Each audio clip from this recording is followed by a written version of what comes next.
Vision lack करने का क्या मतलब है कि देश के प्रधानमंत्री, आदरणीय प्रधानमंत्री जाते हैं और ट्रंप के लिए चुनाव प्रचार करते हैं और ट्रंप को गले लगाते हैं, और वही ट्रंप हमारे देश के लोगों के पांव में बेड़ियां लगाता है। आप रिटर्न देख रहे हैं, गिफ्ट रिटर्न। हम गला लगाए, वो बेड़ी लगा दिया। लेकिन जो है बेसिक ह्यूमन रिस्पेक्ट भी होता है। दूसरे देश के इलीगल इमिग्रेंट्स को भी बाहर भेजा गया। उसके देश के राष्ट्रपति जो है वहां गए, उससे मिले, अपना जहाज भेजा, बोला कि जो है मिलिट्री के जहाज में नहीं भेजोगे, हम अपना जहाज भेजेंगे। हमारे पास तो वो अपना जहाज भी नहीं है, तो एयर इंडिया बचा ही नहीं। बस हमारे पास अब विमान मंत्री हैं, विमान नहीं है। आप पूरे एजुकेशन सिस्टम की और इसकी बात कर रहे हैं, इससे एक आगे स्टेप बढ़ के रोजगार की बात भी आपने करी है। और हालत ये हो रही है कि अमेरिका के अंदर जो इलीगल इमिग्रेंट्स हैं भारत, आज भी एक जहाज आया है, आज भी जहाज आने की बात हो रही है, आएगा अभी वो अमृतसर में, और तकरीबन 7 लाख से ज्यादा जो इलीगल इमिग्रेंट्स वहां पर हैं, रोजगार की तलाश में अपना भविष्य तलाशने जा रहे हैं। इसका सोल्यूशन क्या होना चाहिए, इसको भी आप एड्रेस करेंगे? देखिए, फिर वही बात जो मैंने इनके सवाल के जवाब में कहा कि कुछ इशूज ऐसे होते हैं जिसपे व्हाट अबाउट रीच करने से काम नहीं चलेगा। मतलब तुम तुम्हारा, हम हमारा, तू मैं से बात बनती नहीं है। लेकिन मैं एक बात आपको याद दिला दूं कि मनमोहन सिंह जी जब प्रधानमंत्री थे तो ओबामा भारत आए थे, और ओबामा का एक स्टेटमेंट उस वक्त जो है ना बहुत पॉपुलर हुआ था कि दुनिया जिन परिस्थितियों से गुजर रहा है उसको अगर कोई निकाल सकता है तो वो देश भारत है। दुनिया भारत की तरफ देख रहा है। प्रोडक्शन सिस्टम में जो चेंजेज आ रहे थे, जिस तरह से जो है वो डिसइंटीग्रेट हो रहा था, इलेक्ट्रॉनिक रेवोल्यूशन हो गया, कंप्यूटर, मोबाइल, एआई का ज़माना है, आज हर कोई एआई की बात कर रहा है। उस दौर में हमको एक लीडिंग नेशन होना था। लेकिन जब आप विजन लैक करते हैं तो उसका ये परिणाम होता है। विजन लैक करने का क्या मतलब है कि देश के प्रधानमंत्री, आदरणीय प्रधानमंत्री जाते हैं और ट्रंप के लिए चुनाव प्रचार करते हैं और ट्रंप को गले लगाते हैं, और वही ट्रंप हमारे देश के लोगों के पांव में बेड़ियां लगाता है। आप रिटर्न देख रहे हैं, गिफ्ट रिटर्न। हम गला लगाए, वो बेड़ी लगा दिया।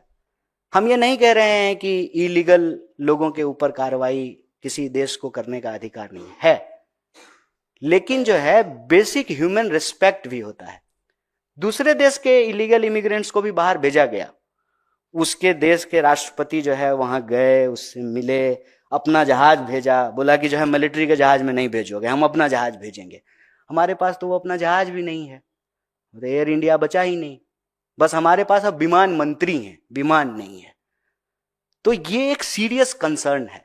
जब हम अपने देश में मजबूत नहीं होंगे, ये वही बात हो गई कि हम अपने घर में जो है ना, हमारी घर की हालत अच्छी नहीं होगी तो गांव के चौपाल पे हमको कोई इज्जत नहीं करेगा।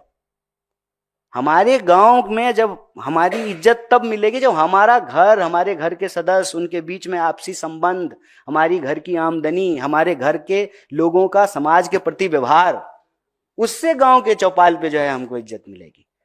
अपने घर में आप डेटा छुपा लेंगे, जो सूचना के तंत्र हैं उसको मैनेज कर लेंगे, प्रेस कॉन्फ्रेंस नहीं करेंगे। अरे आपने क्या किया? आप अपने पत्रकारों को इस प्रेस कॉन्फ्रेंस में नहीं लेकर के गए।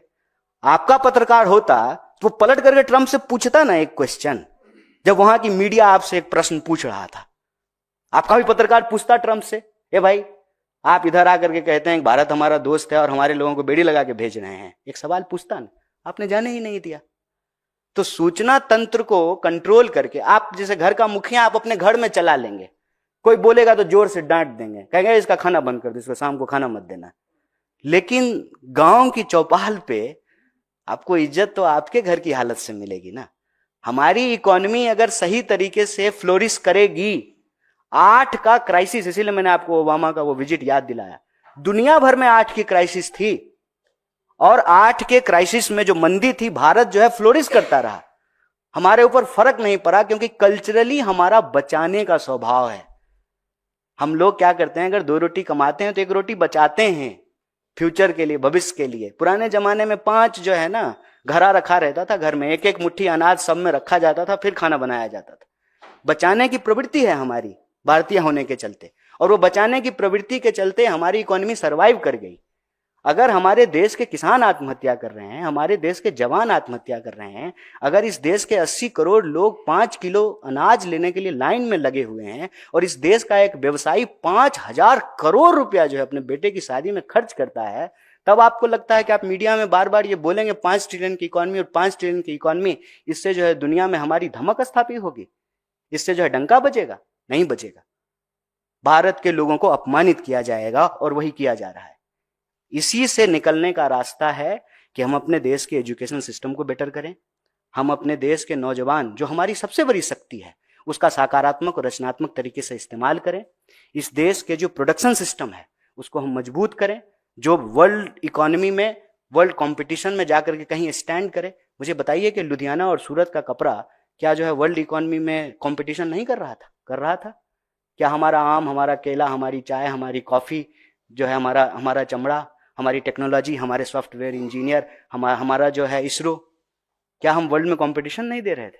क्या हमारे पास जो है फ्री मीडिया नहीं था? क्या हमारे पास जो है डेमोक्रेटिक इंस्टीट्यूशंस नहीं है? लार्जेस्ट डेमोक्रेसी है इंडिया का। सब कुछ होते हुए भी अगर हम कुछ लैग कर रहे हैं तो वो है विजन। अगर विजन है हमारे पास तो ट्रंप के पास हमको जाने की जरूरत नहीं है। मैं एक छोड़िए, बाहर की बात छोड़ देते हैं, हम देश का समझते हैं, उससे समझ में आएगी। बिहार के लोग पंजाब क्यों काम करने के लिए जाते हैं? पंजाब के लोग क्यों नहीं जाते हैं बिहार काम करने के लिए? क्यों? क्योंकि बिहार की इकोनॉमी पंजाब की इकोनॉमी के मुकाबले बेहतर नहीं कर रही है। अगर बिहार की इकोनॉमी बेहतर करने लगेगी तो पंजाब के लोग बिहार काम करने के लिए आएंगे। यही स्थिति आप दुनिया के ऊपर लागू करके देख लीजिए। क्यों हमारे नौजवानों को छुप करके इलीगल तरीके से दूसरे देश में जाना पड़ रहा है? क्योंकि हमारे देश में रोजगार नहीं है। और आपको मैं बताऊं कि इससे ज्यादा गंभीर स्थिति क्या है। जब गाजा में लड़ाई हो रही थी तो हमारे देश के नौजवान जो है ठेके पे लड़ने के लिए गए। यूक्रेन की जब लड़ाई हो रही थी रसिया की, तो जबरदस्ती एक कंपनी में नौकरी देने के नाम पे कुछ लोगों को बेवकूफ बना करके और वहां जब गए तो उनको आर्मी का ड्रेस पहना करके लड़ने के लिए भेज दिया। ये जो स्थिति है ये चिंताजनक है। रोजगार की जो बेरोजगारी की स्थिति है वो चिंताजनक है। और इस व्यवस्था जनित प्रेशर के चलते जो नौजवानों की आत्महत्या हो रही है वो चिंताजनक है। इस पर सरकार को एक ठोस काम करने की जरूरत है। प्रचार से काम नहीं चलेगा। जो वास्तविकता है, वास्तविकता की धरातल पे खड़ा होकर के एक विजन के साथ जो है देश निर्माण की प्रक्रिया में आगे बढ़ना होगा। बहुत बहुत धन्यवाद, बहुत शुक्रिया। Stay ahead with our cutting-edge news app. Instantly access the latest shorts in just 1 minute and breaking news in just 50 words. Download now for a smarter, faster news experience.